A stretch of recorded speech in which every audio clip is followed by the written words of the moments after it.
وَإِذَا خَلَوْا إِلَىٰ شَيَاطِينِهِمْ، اور جب یہ منافقین تنہائی میں چلے جاتے ہیں اپنے شیطانوں کے پاس. شیاطین شیطان کی جمع ہے. لوگ کہتے ہیں جی درس تو بہت اچھا ہے، ذرا لب و لہجہ نرم کر لو. تو شیطان کا ترجمہ ہم صوفی سے کر سکتے ہیں؟ کیا شیاطین کا ترجمہ تبلیغیان سے جائے گا؟ شیاطین کا ترجمہ تو شیاطین سے ہوگا نا. شر کے سرغنے، فساد کے ذمہ داران، ہر باطل فرقہ اور اس کے ارکان اور امیر قرآن کہتے ہیں شیاطین ہے. ہر باطل فرقہ اور خلاف اسلام جماعت. اور یہ معیار بالکل آسان ہے. اس کہنے کی ضرورت نہیں کہ میں کہوں کہ میں اور میرے اساتذہ اور میں اور ہمارا مسلک. میں کہتا ہوں اہل سنت والجماعت. اور اہل سنت والجماعت کن کو کہتے ہیں؟ جو عقائد و اعمال میں پیغمبر کی سنت اور صحابہ کی جماعت کے پابند ہو. اور وہ شرقاً غرباً ایک ہی جماعت ہے، دنیا میں دوسری نہیں ہے. فرقہ واحدہ ہے وہ جو ناجیہ ہے. لوگ حق کی تعین میں سرگردان ہیں. انہیں معمولی سا کوئی اختلاف کہیں نظر آ جائے تو پریشانی کے شکار ہو جاتے ہیں. آخر کسی دکان سے کپڑا لیتے وقت بھی تو تحقیق کرنی پڑتی ہے کہ اس اتنی بڑی مارکیٹ میں 100 دکانیں ہیں، اچھا مال اچھے نرخ سے کون دیتا ہے؟ 2 3 4 افراد سے آپ مشورہ کر دیں تو دین کی حقانیت جاننے کے لیے کوئی تحقیق کی ضرورت نہیں.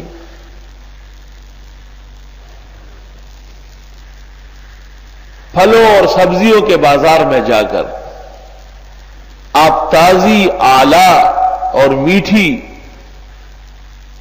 اور اچھے نرخ سے تلاش کر دیں تو یہ معلوم کرنا کوئی مشکل کام تو نہیں قرآن کریم کی روشنی میں کہ بھئی علماء حق اور جماعت حق کا متعین کر دیجیے. اور اس کی ضرورت ہے.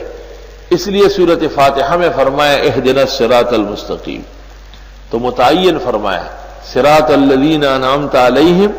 یہ وہ لوگ ہوں گے جو انعام یافتگان ہوں گے، یعنی انبیاء. تو انبیاء پر بھی تان کر لیا کہ جی یوسف علیہ السلام ڈکٹیٹرشپ کا مطالبہ کر رہے تھے اور ان کی حیثیت مصر میں وہی تھی جو اس وقت اٹلی میں مسولینی کی. ایک معصوم پیغمبر کو ایک کافر محض کے ساتھ تشبیہات دینا دنیا کا کون سا دین اور ادب کی کون سی ادا ہے؟ اور جی داؤد علیہ السلام بری سوسائٹی سے متاثر ہو گئے تھے. پیغمبر بری سوسائٹی کو ٹھیک کرنے آتے ہیں یا وہ خود متاثر ہوتے ہیں؟ جب نبی برائی سے متاثر ہوتے تو نبی نبی رہتے. یہ تو نبوت کا انکار ہے بالکل.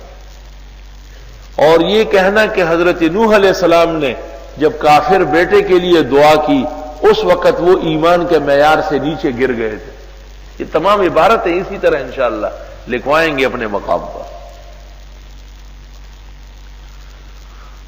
تو انبیاء پر بھی اعتماد نہیں رہا. پھر دوسرا درجہ ہے صدیقین کا، جنہوں نے انبیاء کی تصدیق کی اور اس کی پہلی جماعت صحابہ ہے. ان پر طعن شروع ہو گیا. تیسری جماعت ہے صحابہ کے متبع مجتہدین. ان پر طعن شروع ہو گئی. شہداء جنہیں قرآن نے کہا ہے.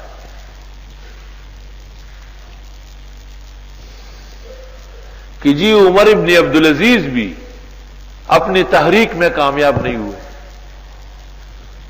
اور غالباً انہوں نے وہ ماحول پیدا نہیں کیا جو ایک مجدد کو پیدا کرنا ہے. اور والصالحین چوتھا صنف نیک لوگوں کا. تو مجدد سے لے کر شاہ اسماعیل کے بارے میں لکھتے ہیں کہ جتنی تحریکات اٹھی ہے یہ سب کے سب ناکام ہو چکی ہے اور انہوں نے تحریک کے لیے وہ سامان پیدا نہیں کیا جو ان کے ذمہ فرض تھا. اور پھر آگے جملہ سنا ہے، وقت پکار رہا ہے، اسلام تقاضا کرتا ہے، چیخ چیخ کے کہہ رہا ہے کہ کوئی جماعت آئے اور اس کا کوئی بانی ہو اور وہ ان تمام ذمہ داریوں کو درست کر لے، یعنی جماعت اسلامی اور مودودی صاحب، یہ حق ہے، اور نہ شاہ اسماعیل برحق ہے، نہ مجدد برحق ہے، نہ عمر ابن عبدالعزیز برحق ہے، اور نہ صحابہ اور انبیاء طعن سے محفوظ رہے۔ تو انعم اللہ علیہم من النبیین والصدیقین والشہداء والصالحین، چاروں فرقوں سے گر گئے۔ جب چاروں فرقوں سے گر گئے تو انعمت علیہم نہیں ہے، جب منعوم نہیں ہے تو اب اندیشہ ہے کہ مغضوبین ضالین کا فرد ہوگا، اور اس کا پتہ بقرہ کے دوسرے رکوع میں چلا کہ ہاں یہی لوگ ہیں، کیونکہ یہ صحابہ پر اعتراض کرتے ہیں اور صحابہ کرام پر طعن کرتے ہیں، ان کے مراتب اور مقامات ایمان و اعمال کا انکار کرتے ہیں، اور لوگوں کو وہ مجرمین کی طرح اور مفسدین کی طرح دکھاتے ہیں۔ وَإِذَا لَقُوا الَّذِينَ آمَنُوا، اور جب یہ ملاقات کرتے ہیں ان لوگوں سے جو ایمان لائے، قَالُوا آمَنَّا، کہتے ہیں ہم ایمان لائے ہیں۔ یہ سب کے ساتھ چل سکتے ہیں، مبتدئین کے ساتھ ان کی دوستی رہتی ہے۔ قومی اتحاد کے صدارت مفتی محمود سے انکار کرنے والی پہلی جماعت دنیا کے اندر مودودی جماعت ہے، یاد رکھنا۔ انہوں نے کہا تھا کہ ہم مفتی محمود کو صدر نہیں مانتے۔ دوسری جماعت بریلوی ہے اور تیسری جماعت نیشنل والے۔ پہلا طعن جو کر رہا ہے پاکستان میں صحابہ پر، وہ مودودی اور اس کی جماعت ہے۔ بعض لوگ کہتے ہیں کہ جی جماعت تو نہیں کر رہی، وہ سیاسی خدمات، غلط ہے۔ ہر جگہ مقابلے اور مناظرے کے لیے انتظام جماعت کر رہی ہے۔ مودودی صاحب پر اعتراضات اور ان کے علمی جوابات پر جو رقم پیش کی گئی وہ دنیا کو پتہ ہے۔ جب ہم سے ملتے ہیں، مولانا فضل الرحمان سے اور سمیع الحق سے ملتے ہیں تو آمنا، وہ ہم بھی تو دیوبندی ہے، وہ ہم بھی تو احناف ہیں، ہم بھی تو اسلام کے نظام عدل کے قیام کے لیے کام کرتے ہیں۔ وَإِذَا خَلَوْا إِلَىٰ شَيَاطِینِهِمْ، اور یہ جب چلے جاتے ہیں اپنے جیسے شیطانوں کے پاس تو کہتے ہیں طالبان داڑھی رکھوا کر ظلم کر رہے ہیں، طالبان خواتین کا پردہ کرا کے ظلم کر رہے ہیں۔ تو وہ نظام جو محمد الرسول اللہ صلی اللہ علیہ وسلم لے کے آئے ہیں ان میں خواتین باپردہ ہوگی، اور وہ نظام جو جناب نبی کریم صلی اللہ علیہ وسلم لے کے آئے ہیں ان میں مردوں کے چہرے پر داڑھی ہوگی۔ اگر آج کسی کی نہیں ہے انشاءاللہ کچھ دن بعد آ جائے گی، لیکن ایک نہ ایک دن اس امتی کا چہرہ نبی کی سنت سے آراستہ ہوگا۔